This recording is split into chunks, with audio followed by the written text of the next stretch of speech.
Yes, sir. Where would you get the revenue to? Well, unfortunately, that the Medical Society stood behind the increase of the tobacco tax, and that's going to be to the wisdom of the lawmakers, I think, right now, and what they can do to make sure that the funding is done. I understand. I think that staff, I don't think that we have any specific remedies right now, but we know that, with that cut, that loss of revenue, that needs to be found somewhere in order to be able to avoid these cuts. Yes? Can you talk a little bit more about the defeat of the tobacco tax and your frustration about that? Well, tobacco is an issue that physicians always, I think, stand for the health of its citizens.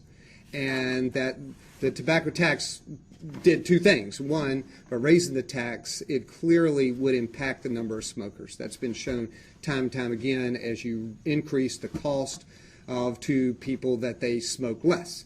The second thing is clearly it affects the health of the citizens of the Commonwealth.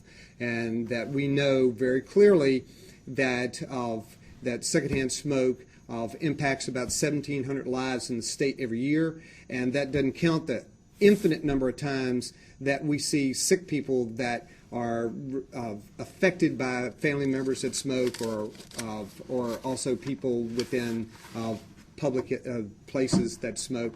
And so just getting rid of tobacco in general in places that affect those people that are non-smokers makes a big difference, I think. Any other questions? Could you speak to the urgency of this issue again, and how critical you view this issue as we face it? Well, I could give it from a personal standpoint and I come from a very large family practice group in the Lynchburg area. And a couple of years ago, we did a group study about what would happen if our payers were our best payer, Medicare and Medicaid. Just to kind of let people have an understanding of what we should be trying to strive to get to make our business plan viable. And remember, I'm a primary care physician, that we are not on the upper end of the food chain as far as reimbursement. If our best payer only paid, we would get a sum of about $260,000, and you wouldn't have a primary care shortage in the state of Virginia if you had physicians getting paid for primary care that much. That just doesn't happen.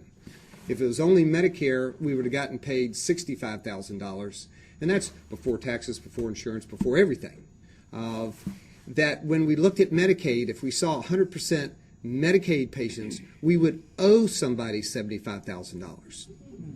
Now, I armed with such data 4 years ago. This study was done afterwards. I went to then Governor Warner and asked him, gee whiz, you're a businessman, and prudent businessmen would not see things at a loss, and that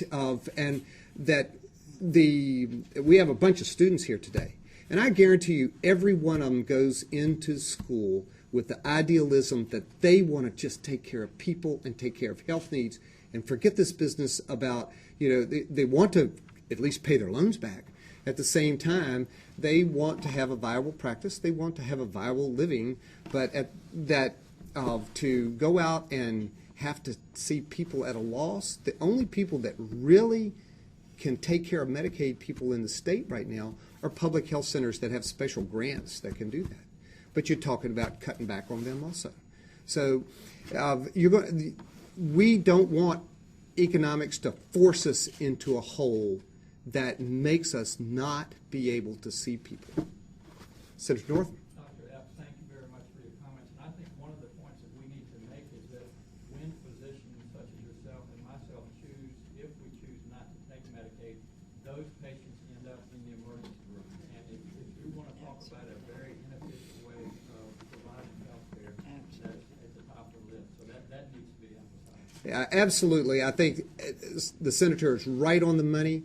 It was, I was taught this years ago, is that if you take the same problem and go to see me in my office, you go to a walk-in center or you go to the emergency room, the walk-in center, like Patient First and places like that where you have no relationship with the patient, cost automatically doubles. If you go to the emergency room, back then it quadrupled.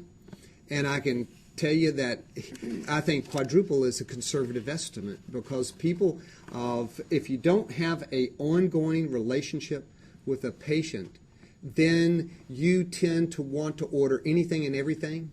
I know when people come to my office, no matter what their payer scale, they have confidence in me and my ability, and they can call back, talk to me, and that we can do things at an infinitely less expensive way of doing things, in a way that makes sense, in a way that and that's good health care, and you have that bond that no emergency room physician will ever have. Any other questions?